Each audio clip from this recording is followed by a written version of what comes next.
अस्सलाम वालेकुम, आप देख रहे हैं बाखबर सुबह। मैं हूं Faisal Abbasi. Good morning to all of you. इस उम्मीद के साथ कि आज का दिन हम सब का बहुत अच्छा गुजरेगा। आज जनवरी 2019 की 23 तारीख है, बुध का रोज़ है। आज बहुत बड़ी डेवलपमेंट्स होने वाली हैं। मुल्क के मुख्तलिफ़ शहरों से हमारे नुमाइंदगान भी हमारे साथ मौजूद हैं, उनसे हम जानेंगे उनके पास ख़बरें क्या हैं। स्पेसिफ़िकली इस्लामाबाद स्टूडियोज़ में हमारे साथ मौजूद हैं senior correspondent 92 news Sohail Iqbal Bhatti. बहुत शुक्रिया भट्टी साहब आपके वक्त का। भट्टी साहब के साथ मौजूद हैं इकराम होती साहब भी। होती साहब आपका भी शुक्रिया। फ़जल तो आप कोयटा से, जबकि ज़ीशान काका खेल पेशावर से हमारे साथ मौजूद हैं। आप दोनों का भी बहुत शुक्रिया। वज़ीर-ए-आज़म पाकिस्तान दौरा कतर पर हैं और इसके साथ साथ एक अहम शख्सियत chairman energy task force Nadeem Babar साहब भी उनके साथ मौजूद हैं। लेकिन उनकी एक कंपनी ओरिएंट पावर, उसकी मनमानियाँ जारी हैं। पहले भी इस मामले को अपने प्रोग्राम में हमने उठाया है। जो नादहिंदा है, बड़े पैमाने पर उसने पैसे अदा करने हैं, लेकिन एक हड़दर्मी सी जारी है। भट्टी साहब ज़रा ये डिटेल दे दें, वजह क्या है? बुनियादी तौर पे नदीम बाबर साहब खैर इस वक्त भी वो प्रोटोकॉल में हैं, वज़ीर-ए-आज़म के भी बहुत करीब हो चुके हैं, पिछली हुकूमत के भी बहुत करीब थे, लेकिन 80 करोड़ रुपए जो इनके ज़िम्मे वाजिबुल अदा हैं, उससे मुतालिक वो क्या मौक़िफ़ अपनाते हैं? फैसल देखिए, अपने प्रोग्राम में ओरिएंट पावर का हमने मामला टेकअप किया था कि चूँकि ओरिएंट पावर के जो मालिक हैं उन मालकान में इस वक्त शुमार होता है नदीम बाबर साहब का भी। नदीम बाबर साहब वो शख्सियत हैं जिन्हें इस वक्त पाकिस्तान तहरीक-ए-इंसाफ की हुकूमत ने एनर्जी सेक्टर के अंदर इस्लाहात लाने के लिए, गर्शी कर्जे के खात्मे के लिए और अरबों रुपए की जो लीकेज हैं उनको रोकने के लिए गैस और पावर सेक्टर के अंदर बड़े पैमाने के ऊपर इस्लाहात के लिए चेयरमैन एनर्जी टास्क फोर्स तैनात किया।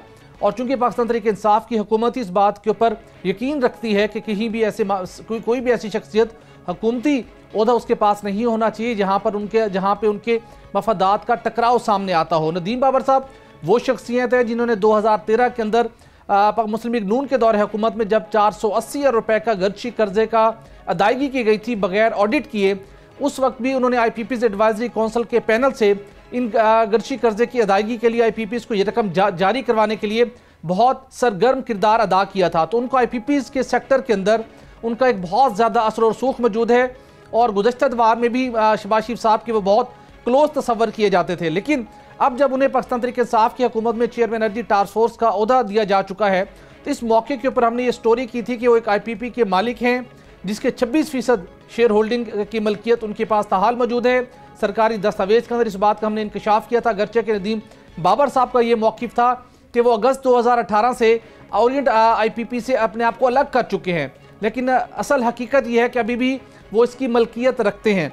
उसके साथ मामला था स्वीन नॉर्दर्न गैस कंपनी के साथ एक तनाज़े का, जिसके अंदर ओरिएंट IPP's की जानिब से आए स्वीन नॉर्दर्न गैस कंपनी को अदायगी नहीं की गई थी, जिसके नतीजे में स्वीन नॉर्दर्न गैस कंपनी की जानिब से लंदन की कोर्ट ऑफ इंटरनेशनल आर्बिट्रेशन से रब्ता किया गया था और ये फैसला स्वीन नॉर्दर्न गैस कंपनी के हक में आया। लेकिन 80 करोड़ रुपए की अदायगियाँ इस वक्त हो चुकी हैं, 2 साल से ज़ायद अरसा गुजर चुका है, लेकिन ताहाल ओरिएंट IPP's की जानिब से, नदीम बाबर साहब के पावर प्लांट की जानिब से स्वीन नॉर्दर्न गैस कंपनी को ये अदायगियाँ नहीं की गई और इस मामले को लाहौर की एक कोर्ट के अंदर ओरिएंट IPP's की जानिब से चैलेंज कर दिया गया। और इस मामले के ऊपर नदीम बाबर साहब का भी ये मौक़िफ़ हमें मौसूल हुआ था कि जब तक लाहौर की मकामी अदालत की जानिब से कोई फ़ैसला नहीं आता, उस वक्त तक के लंदन के जो आलमी सालसी अदालत है उसके फैसले पर अमल दरामद नहीं किया जाएगा। तो हम दूसरी जानिब हमने मज़ीद इस मामले की तहकीकात की। वज़ारत तवानाई के हुकाम से हमारी बात हुई तो उन्होंने एक और इंकशाफ हमारे लिए किया कि ओरिएंट IPP's की जानिब से DG गैस को एक ख़त लिखा गया जिसकी कॉपी भी हमें मौसूल हुई, जिसके अंदर पूरी कहानी बताई गई और इस कहानी के अंदर इस बात का इंकशाफ हुआ कि ये दो बेसिकली तनाज़े पैदा हुए थे। एक मामले के अंदर ओरिएंट IPP's ने स्वीन नॉर्दर्न गैस कंपनी के खिलाफ लंदन की कोर्ट ऑफ इंटरनेशनल आर्बिट्रेशन से रजू किया और ये फैसला ओरिएंट IPP's के फेवर में आया। दूसरा जो मामला था उसी अरसे के दौरान स्वीन नॉर्दर्न गैस कंपनी की जानिब से लंदन की आलमी सालसी अदालत से किया गया और ये ओरिएंट IPP's और उसके साथ साथ स्वीन नॉर्दर्न गैस कंपनी के मबैन गैस की खरीद और फरोख्त से मुतल्लिक जो मुआहिदा किया गया, तो उस मुआहिदे की शिक के ऐन मुताबिक लंदन की आलमी सालसी अदालत से रजू किया गया था। दूसरा जो केस था वो स्वीन नॉर्दर्न गैस कंपनी ने जीत लिया और एक मखसूस मार्कअप की शरह से ओरिएंट IPP को ये हिदायत की गई कि आप ये रकम स्वीन नॉर्दर्न गैस कंपनी को अदा करें। जबकि जो पहले वाला मामला था जिसके अंदर 300 मिलियन रुपए, तकरीबन 30 करोड़ रुपए उस वक्त ये रकम बनती थी, अब उसके ऊपर मार्कअप अगर लगाया जाए तो 40 करोड़ के लगभग वो बनती है। ये रकम सुई नॉर्दर्न के अगेंस्ट ये फैसला आया था। और हैरान कुन तौर के ऊपर उस वक्त नदीम बाबर साहब, जब मुस्लिम लीग नून के दौरे हुकूमत की बात है, 2016 का ये वक्त था, उनकी मुस्लिम लीग नून की शख्सियात के साथ उनकी बहुत गहरे करीबी मरासिम थे और IPP सेक्टर को चूंकि उस वक्त लीड कर रहे थे। हैरान कुन तौर के ऊपर बड़ा फैसला ये किया गया कि ओरिएंट IPPs ने जो लंदन की आलमी सालिसी अदालत से जो केस जीता था, उसकी मद में सुई नॉर्दर्न गैस कंपनी को 40 करोड़ रुपए की कटौती कर ली गई। वो कटौती कैसे की गई? सुई नॉर्दर्न गैस कंपनी अब एक नए मुआहदे के तहत 2016 से ऑनवर्ड ओरिएंट IPP समेत कुछ IPPs को अब RLNG फराहम करती है। RLNG का रेट डिफरेंट है, टर्म्स एंड कंडीशंस डिफरेंट है। उससे पहले लोकल गैस फराहम की जाती थी, उसका मुआहदा कुछ मुख्तलिफ था। जो डिस्प्यूट पैदा हुआ था, जो केस ओरिएंट IPP ने जीता था, वो लोकल गैस की जो मामले के ऊपर तनाज़ा पैदा हुआ था, उसके ऊपर उन्होंने ये केस जीता था। लेकिन अब चूंकि जब ये फैसला आया, उस वक्त सुई नॉर्दर्न गैस कंपनी की जानिब से ओरिएंट IPP को RLNG फराहम की जाती थी और एक अदायगियों के एक मैकेनिज्म के तहत ओरिएंट IPPs सुई नॉर्दर्न को अदायगियाँ करता था। और हैरान कुन तौर के ऊपर ओरिएंट IPPs ने, नदीम बाबर साहब ने, जिस वक्त वो ओरिएंट IPPs की मैनेजमेंट में भी शामिल थे, जिस वक्त उसके ऑपरेशन को देखते थे, जिस वक्त उनके तमाम मामलात को देखते थे, उन्होंने तकरीबन 40 करोड़ रुपए की कटौती कर ली London court of international arbitration के फैसले की रोशनी के ऐन मुताबिक, और सुई नॉर्दर्न को वो रकम अदा नहीं की गई। आप बता रहे थे नदीम बाबर साहब का जो किरदार है, फिर इसके साथ साथ उनकी कंपनी नादहिंदा है।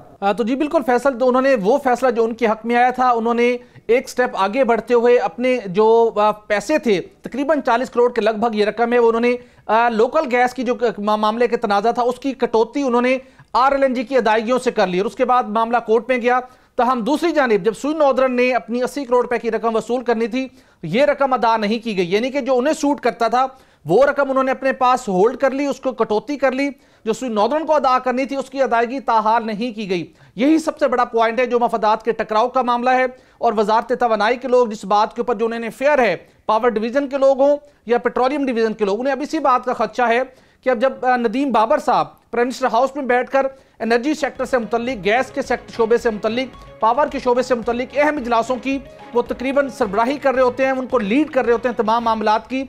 तो अब ऐसे मौके के ऊपर जब सुई नॉर्दर्न गैस कंपनी की, सुई सदर्न गैस कंपनी की जो MDs हैं तब्दील किए जा चुके हैं, नई MDs इनके दौर में अपॉइंट होने हैं, तो लिहाजा गैस कंपनी के ऊपर मजीद दबाव बढ़ेगा कि नदीम बाबर साहब की जो उन्होंने उनसे जो उनके पावर प्लांट से वसूली होनी है 80 करोड़ रुपए की, उसका वसूली होती अब दिखाई नहीं दे रही। जब तक ये मामला तय ना होता, उस वक्त तक नदीम बाबर साहब को चेयरमैन एनर्जी टास्क फोर्स के ओहदे पर फाइज नहीं होना चाहिए था। उसके बाद इस हवाले से हमें जो मौक़िफ़ मिला, नदीम बाबर साहब ने कहा कि ओरिएंट IPP कंपनी से मौक़िफ़ हासिल किया जाए। उस ओरिएंट IPP के जो चीफ फाइनेंशियल ऑफिसर हैं काशिफ बाबर राना साहब, उनसे हमने रब्ता किया। उन्होंने भी अपने हमें एक तहरीरी तौर के ऊपर एक जवाब दिया।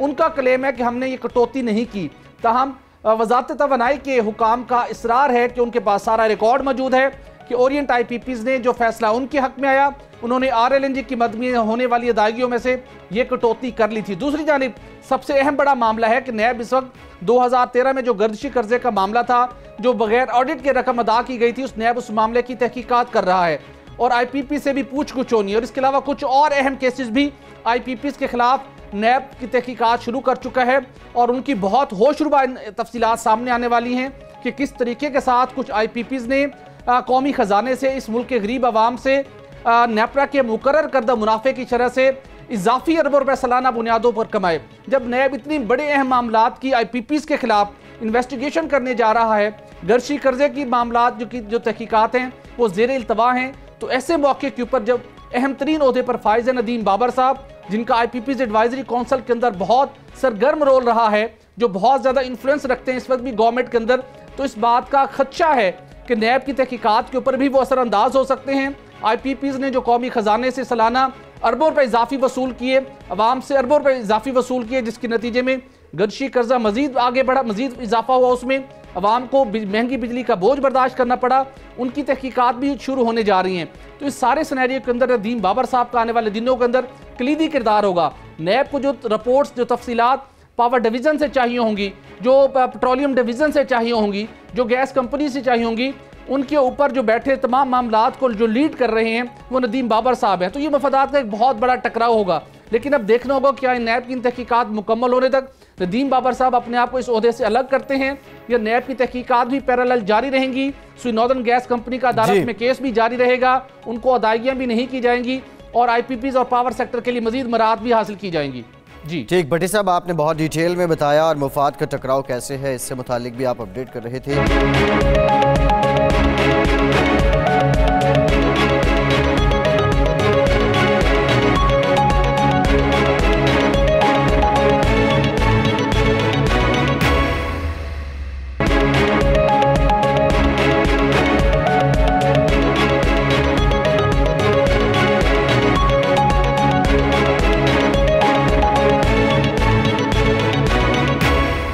ज़ीशान काका खेल पेशावर से हमारे साथ मौजूद हैं। ज़ीशान, KP के गवर्नमेंट का प्रोजेक्ट था इकरा फ़रोग़ तालीम और मुस्तहिक तलबा को यहाँ फैसिलिटेट किया जाता था, बिलखुसूस वो बच्चे जो माली हालात अच्छे ना होने की वजह से स्कूल में दाखिला नहीं ले सकते थे, ये स्कूल जिनकी पहुँच से बहुत दूर थे उनके लिए ये प्रोजेक्ट था। लेकिन आप बता रहे हैं यहाँ तो 5 करोड़ 70 लाख रुपए के करीब की मुबैना तौर पर खुर्द-बुर्द की गई है। क्या तरीक़ाकार अपनाया गया है? क्या कुतुब जो हैं वो कागज़ों में हैं, हकीकत में नहीं हैं, या फिर गोश्त स्कूल हैं, गोश्त मुलाजमीन हैं? किस तरीके से यहाँ पैसे हड़प किए गए हैं? जी बिल्कुल फैसल, देखिए 2014-15 में खैबर पख्तूनख्वा हुकूमत ने इकरा फ़रोग़ तालीम वाउचर स्कीम के नाम से जो है एक प्रोग्राम शुरू किया गया था, जिसका मकसद ये था कि जो बच्चे सरकारी स्कूल से दूर हों उनके लिए प्राइवेट स्कूलों में जो है दाखिला दिया जाएगा और उनका जितने अखराजात होंगे यूनिफॉर्म, कुतुब और समेत फ़ीस के वो को सरकार देगी। लेकिन ये भी जो है करप्शन और खुर्द-बुर्द का नज़र हो गया और इसमें तकरीबन 5 करोड़ 70 लाख 66 हज़ार रुपये का जो है करप्शन किया गया है। और वो करप्शन ऐसे मनसूबाबंदी के तहत किया गया है कि हाथों की सफाई उसमें दिखाई गई है और आम फहम इंसान का जो है उसको मालूम करना आसान काम नहीं है। इस करप्शन में जो है ऐसे स्कूल जाहिर किए गए हैं जो सिरे से एग्जिस्ट ही नहीं करते थे और इन स्कूल के मालिकान जो है कौमी खजाने से लाखों रुपए माहाना वसूली करते थे। इसी तरह ऐसे स्कूल भी इसमें जाहिर किए गए सरकारी दस्तावेजात में जो 1 साल और 2 साल पहले बंद हो चुके हैं।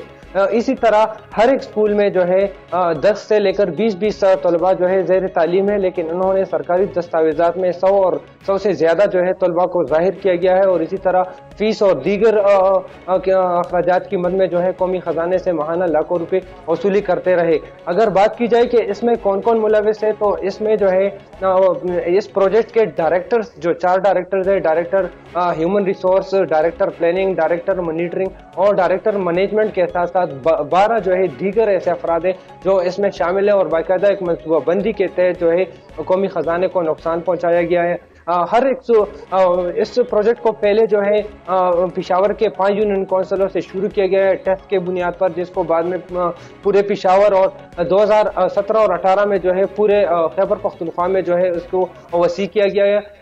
इसमें जो है हर एक ज़िले के लेवल पर जो है डिस्ट्रिक्ट मॉनिटरिंग ऑफिसर लिया गया है जिसकी स्केल BPS 18 होती है और 17 होती है, लेकिन वो घर बैठे लाखों रुपए और हज़ारों रुपए जो है तनख्वाह ले रहे हैं, ना वो ड्यूटी कर रहे हैं और ना उन पर कोई चेक एंड बैलेंस जो है रखा जा रहा है। इन स्कूलों में ऐसे स्कूल भी आपको मैंने बताया कि ऐसे स्कूल भी थे जो या तो बंद थे या सिरे से एग्जिस्ट ही नहीं करते, उनका वजूद ही नहीं था, लेकिन उनको जाहिर किया गया है। और इस प्रोजेक्ट के जो मेन ऑफिसर से उनके रिश्तेदारों ने भी ऐसे स्कूल जाहिर किए गए हैं और कौमी खजाने से लाखों और हज़ारों रुपए जो है वो वसूलियाँ करते रहे। इस तमाम मामलात पर जब हमारी बात हुई मुशीर तालीम खैबर पख्तूनख्वा ज़ियाउल्लाह बंगट साहब से, तो उन्होंने कहा कि ये सारा केस जो है वो वज़ीर आला खैबर पख्तूनख्वा के पास भी आया है और नेब को भी हमने भिजवाया है, उन्होंने भी इंक्वायरी का हुक्म दिया है और इस मामले पर जो है आइंदा माह जो है आला सतह इजलास होगा और इसी में फैसला किया जाएगा और जो इस करप्शन में मुलव्वस होगा तो उनको जो है कैफिर किरदार तक पहुंचाया जाएगा और किसी को भी नहीं बख्शा जाएगा, क्योंकि ये वाहिद एक ऐसा स्कीम था जो गरीब वालिदैन है उनके बच्चे जो है प्राइवेट स्कूल में पढ़ाने के लिए शुरू किया गया था। लेकिन ये भी इसको भी करप्शन का जो है निशाना बनाया गया और इसमें भी जो है बड़े पैमाने पर जो है करप्शन किया गया है, तो हम किसी को नहीं बख्शेंगे। ज़ियाउल्लाह बंगश साहब का ये भी मौक़िफ़ था कि हम सोच रहे हैं कि इस स्कीम को जो है इस स्कीम का जो स्ट्रक्चर है उसमें तो थोड़ी बहुत रद्द-बदल करे, क्योंकि ये गरीब आदमी के लिए जो है बेहतरीन स्कीम था।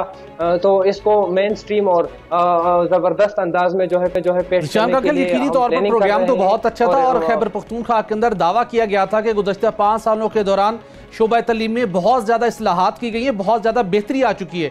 लेकिन इस प्रोग्राम के मुताबिक तो लगता है कि यहाँ पर भी दीगर, जिस तरह सिंध के अंदर गोश्त स्कूलों और गोश्त तलबा के हवाले से मुख्तलिफ स्कैंडल सामने आए, बिल्कुल उसी तरह की एग्जाम्पल यहाँ पर भी सामने आई है कि 16,000 तलबा की बजाय 50,000 तलबा को जाहिर किया गया। अब इस मामले की तो अभी इंक्वायरी होगी, लेकिन चंद रोज़ कबल आपने एक स्टोरी की थी कि इस तलबा को और असातिज़ा को लाखों रुपए की अदायगी नहीं हो सकी गुज़श्ता 8-10 माह से। क्या वो जो एक फेयर अदायगी होनी थी, क्या उसके लिए रकम का कोई बंदोबस्त हो सका है? जी सोहेल भट्टी साहब, इस तरह है कि चूँकि पहले ये इसमें कोई इंक्वायरी नहीं थी, कोई शफाफियत नहीं थी, सारे अफसरान मिले हुए थे, तो इस वजह से इनकी अदायगियाँ होती रही और जो घूस स्कूल थे, जो घूस मुलाजिमीन थे, उनको भी अदायगियाँ होती रही। लेकिन जब इस पर जो है डिपार्टमेंटल इंक्वायरी हुई, उनमें मालूम हुआ कि इसमें तो बड़े पैमाने पर करप्शन हुई। यही स्टोरी जो है हमने निकाली है, जो 5 करोड़ 70 लाख रुपए से जायद का करप्शन है। तो फिर जो है ये मालूम हो सका कि इसमें तो करप्शन हुई है, तो उन्होंने जो स्कूल थे उनको भी जो है 8 माह से ज़्यादा के अरसा गुजर जाने के बाद भी उनकी अदायगी नहीं की गई। अब जो है एक स्कूल की जो है वेरिफिकेशन हो रही है, क्रॉस चेक हो रही है कि ये फेक नहीं है, इसमें तलबा का तादाद कितना है, सब कुछ जो स्कूल क्लियर हो जाता है उनको अदायगी की जा रही है। साथ साथ इसका जो अपना टीम है, स्पेशल टीम भी बनाया गया है, वो हर सूबे में जाकर जो है रिपोर्ट बनाती है। मेन जो ब्यूरो है उनको रिपोर्ट देती है कि स्कूल की कंडीशन क्या है, तलबा कितने हैं, और ये जो उन्होंने जो इकरा फरोग़ तालीम स्कीम ने जो इंफ्रास्ट्रक्चर दिया था, जो स्टैंडर्ड रखा था स्कूल के मायार के लिए, कि ये भी चेक किया जा रहा है कि ये स्कूल उस मायार पर पूरा उतर रहे या नहीं उतर रहे। जो स्कूल नहीं उतर रहे उनका जो है फीस बंद कर रहे हैं, बल्कि इस स्कीम से भी जो है उनको खारिज किया जा रहा है। और जो स्कूल इस स्कीम के वाज़ेह करदा कवानीन के मुताबिक। ठीक, ज़ीशान आपने बताया कि इकरा फरोग़ तालीम स्कीम जो है इसमें 5 करोड़ 70 लाख 67,510 रुपए की मुबैना तौर पर खुर्द-बुर्द की गई है। इससे मुतालिक आप बहुत डिटेल में बता रहे थे।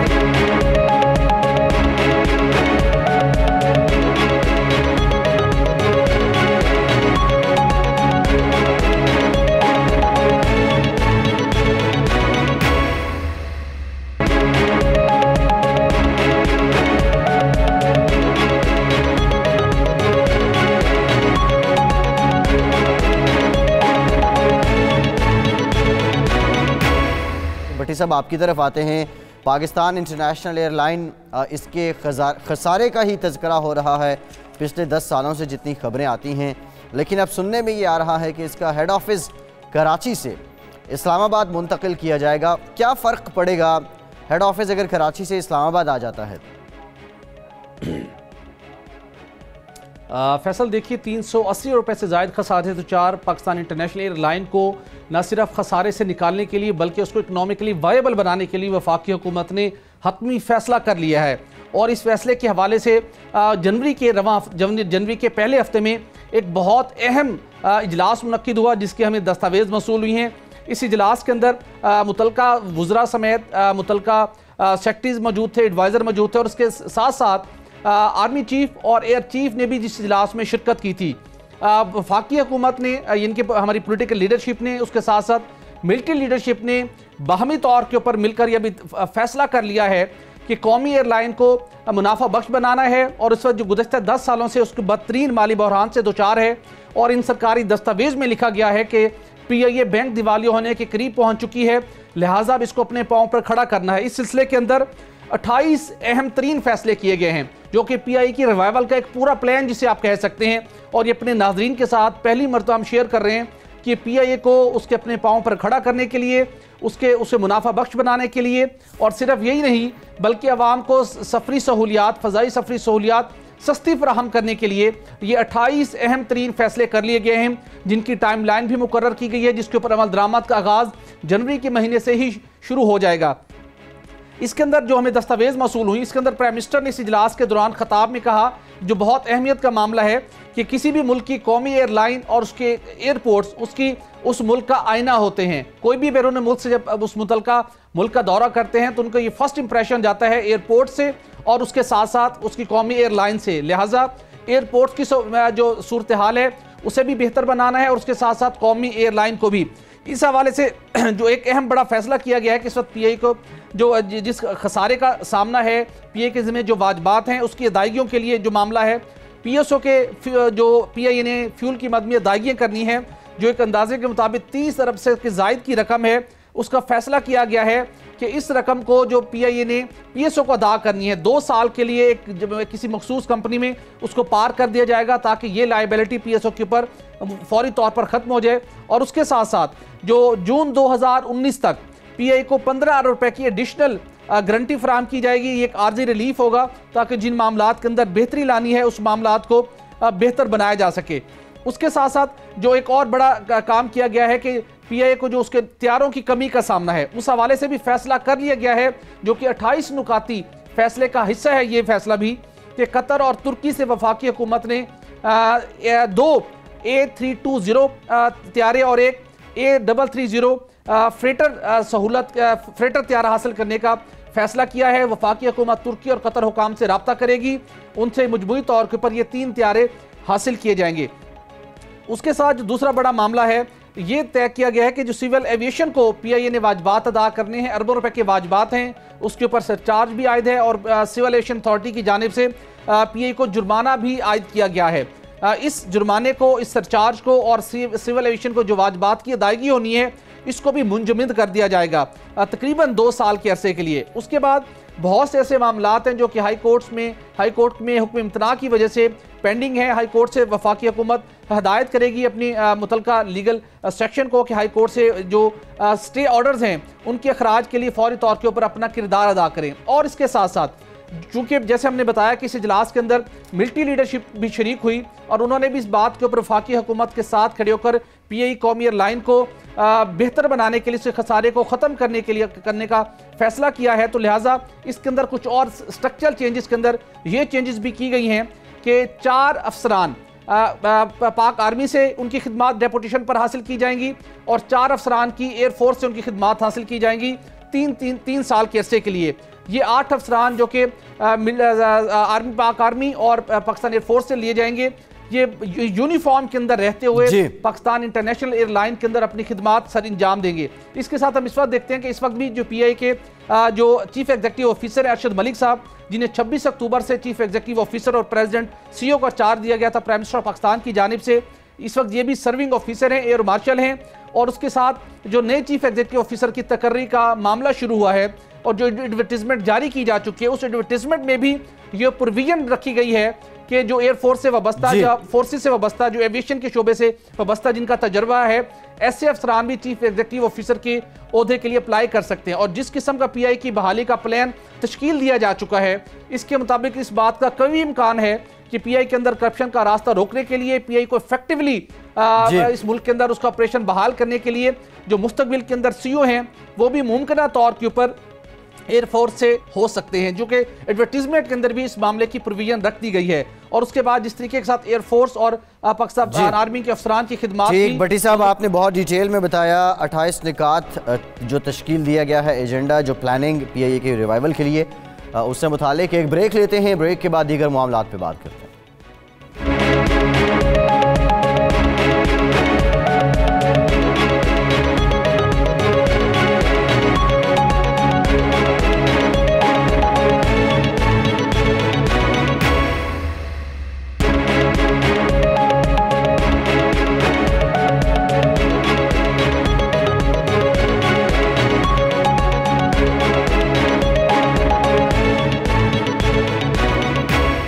ब्रेक के बाद एक बार फिर से आपको खुशामदीद कहेंगे। हुकूमती पॉलिसी के बरक्स इस्तेमाल शुदा इलेक्ट्रॉनिक्स अशिया को दरामद करने की इजाज़त देने का इंकशाफ हुआ है। भट्टी साहब, पहले से हम देख रहे हैं जो पाकिस्तान के इलेक्ट्रॉनिक्स की सनत है उनके कुछ तहफ़्फ़ुज़ात थे, फिर जब ये यूज़ इलेक्ट्रॉनिक्स आइटम्स आ जाएंगी तो जाहिर है नुकसान तो होगा। इससे पहले हमने ये भी सुना था कि हम तो अपनी इलेक्ट्रॉनिक्स की एक्सपोर्ट की बात कर रहे थे, लेकिन ये इजाज़त किसने दी है? फैसल देखिए, बढ़ते हुए करंट अकाउंट खसारे के बायस ज़र मुबादला के ज़खायर और उसके साथ साथ मुल्क की मौशत को एक बड़े दबाव का सामना है।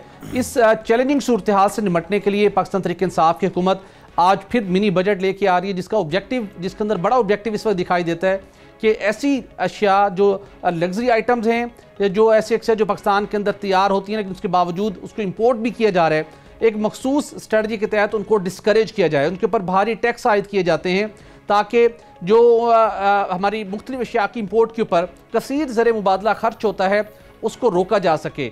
जहाँ एक जानिब इस पॉलिसी का सहारा, इस पॉलिसी के ऊपर हुकूमत गामजन है और ज़र मुबादला के ज़खायर को बेहतर बनाने के लिए दोस्त ममालिक से इमदाद हासिल की जा रही है, कर्ज हासिल किए जा रहे हैं, ऐसे मौके के ऊपर हैरान कुन तौर के ऊपर दिसंबर के महीने के अंदर एक मुशीर सनअत व पैदावार और तिजारत रज़ाक दाऊद साहब की गफलत या उनकी अदम दिलचस्पी के पाइस FBR से एक ऐसा SRO जारी करवा लिया गया जिसके नतीजे में इलेक्ट्रॉनिक्स मसनूआत की जो इस्तेमाल शुदा जो अशिया होती हैं, मसनूआत हैं, उनको इंपोर्ट करने की इजाज़त दे दी गई कि इनको आप इंपोर्ट कर सकते हैं। ये एक बहुत हैरान कुन अमर था।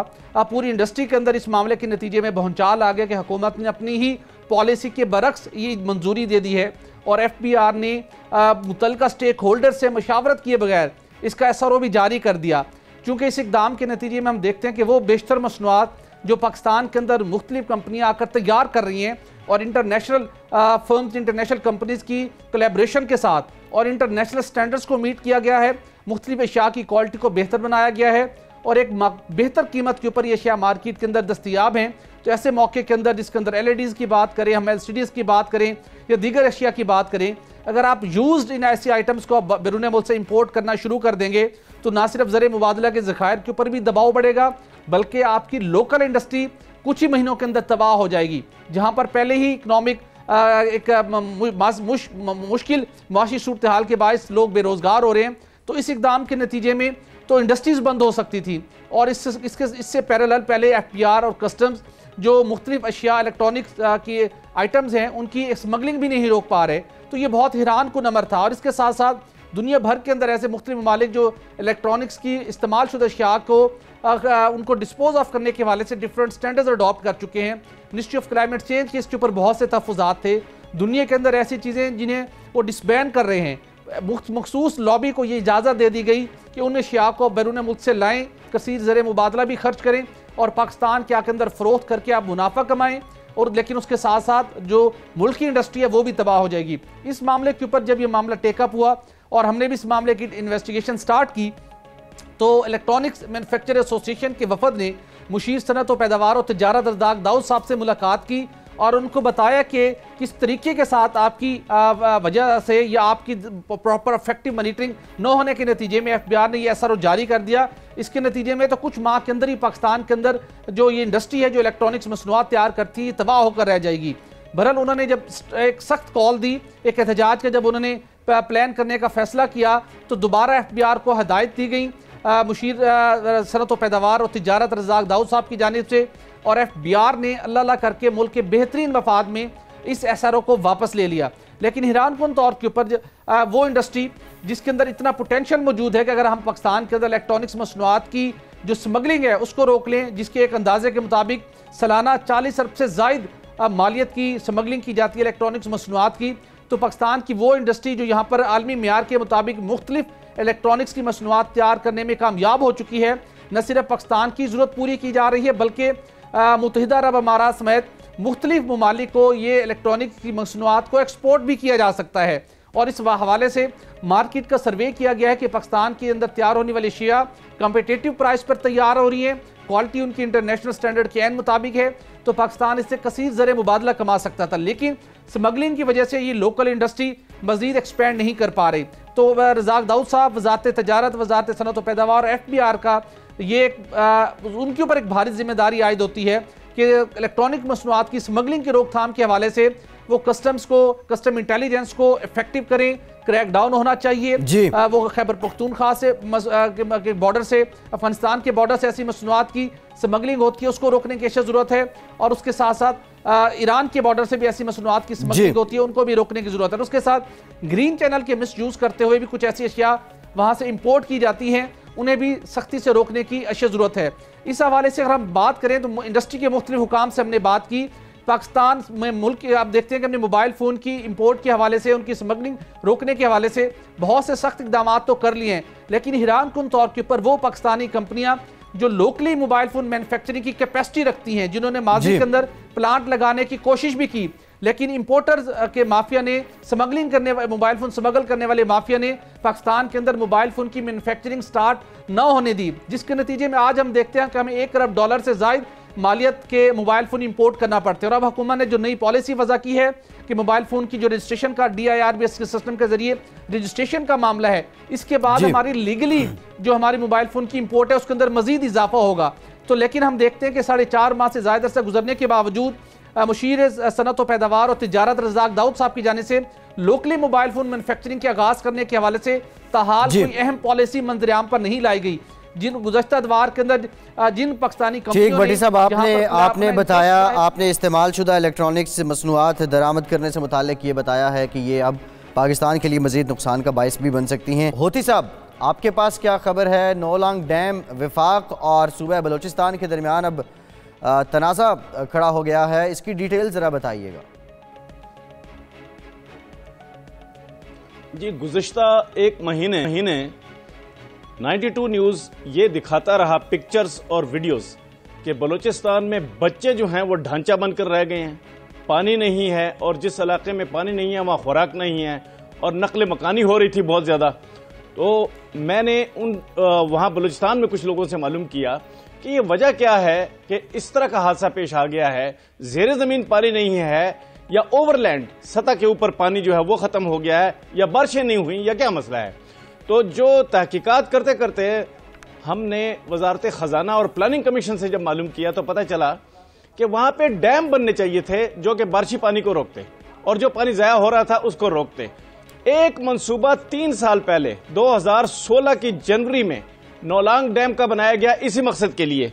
ये 2 लाख एकड़ फुट पानी प्रिजर्व कर सकता था, इसमें जमा हो सकता था, और अगर ये जमा हो जाता तो इसके इर्द गिर्द जितना इलाका है तो वहां पे कम से कम ये सूरत हाल पैदा ना होती जो कि 92 न्यूज़ ने 1 महीना दिखाते रहे। इस सूरत हाल में ये देखा गया कि ये तकरीबन जनवरी से शुरू होकर इसको दिसंबर में काफी हद तक आगे चले जाना था, लेकिन नवंबर में इसको 2 अरब रुपए ज्यादा और मांग लिए गए। ये 26.5 अरब रुपए का मंसूबा था और 28.6 अरब रुपए मांग लिए गए, और काम एक धेले का नहीं हुआ। पता चला कि इसको तो 2016 के आखिर में या 17 में इसको मुकम्मल कर देना चाहिए था, लेकिन हुआ क्या है कि अब ये 2019 में मुकम्मल होगा, लेकिन ये बनेगा नहीं। जो हमारी मालूमात हैं, नौलांग डैम अब नहीं बनेगा। उसकी वजह क्या है कि सूबाई हुकूमत बलूचिस्तान की है वो इस काबिल ही नहीं रही कि उसके कोई भी मंसूबा उसमें वो अपने पैसे डाल सके। ये शर्त है कि वफाक जब पैसे डालेगा तो सूबा भी पैसे डालेगा, दोनों की ओनरशिप होगी। बलूचिस्तान के पास पैसे कोई नहीं, लेकिन उन्होंने ये जो डैम है इसका मंसूबा मंजूर करा लिया। अब जब इस तरह के मंसूबे मुकम्मल मंजूर होंगे तो पाकिस्तान में मंसूबाबंदी हो ही नहीं सकेगी। ये बलूचिस्तान की तारीख का सबसे बड़ा मंसूबा था 28.6 अरब रुपए का। इसके लिए फिर यह कोशिश की जाती रही पिछले 2 महीने कि एशियाई तरक्याती बैंक से पैसे लिए जाएं। एशियाई तरक्याती बैंक ने कहा कि अच्छा ठीक है हम पैसे देते हैं, लेकिन उसी दौरान इस्लामाबाद ने अपना फंड वापस ले लिया, 20 अरब रुपए वापस ले लिया। लिहाजा यह मंसूबा अब कत्ल हो चुका है। बलूचिस्तान खुद अपनी गलत कारकर्दगी की वजह से अवाम की दुश्मन रियासत का हिस्सा बन चुका है। वहां पे यह हो रहा है कि वहां पे जो भी मंसूबा बन रहा है उसके लिए पहले वो PC1 देते हैं, मंसूबा मंजूर करा लेते हैं, बाद में उनके पास पैसे नहीं होते, वफाक भी पैसे वापस ले लेता है। लिहाजा बलूचिस्तान एक ट्रेजेडी का एक बहुत बड़ा जोग्राफिया बनने जा रहा है। इस सूरत हाल में यह देखा गया कि यहां से 4.4 मेगावाट की बिजली भी पैदा होनी थी नौलांग डैम से, लेकिन अब वो बिजली भी पैदा नहीं होगी, तो पानी भी गया, बिजली भी गई। और बलूचिस्तान की तारीख में अब ये सबसे बड़ा मंसूबा जो है ये जो शिकस्त खा गया है, अब इसके बाद वहां की कोई मंसूबा बड़ा मंजूर नहीं होगा। बलूचिस्तान की ठीक, तरक्की होती का साहब रास्ता प्रोग्राम डैम का के साथ- वक्त खत्म है। बहुत शुक्रिया इकराम होती, सुहेल इकबाल भट्टी, फजल थवाब और जीशान काका खेल, आपका। फैसल अब्बासी को इजाज़त दीजिए।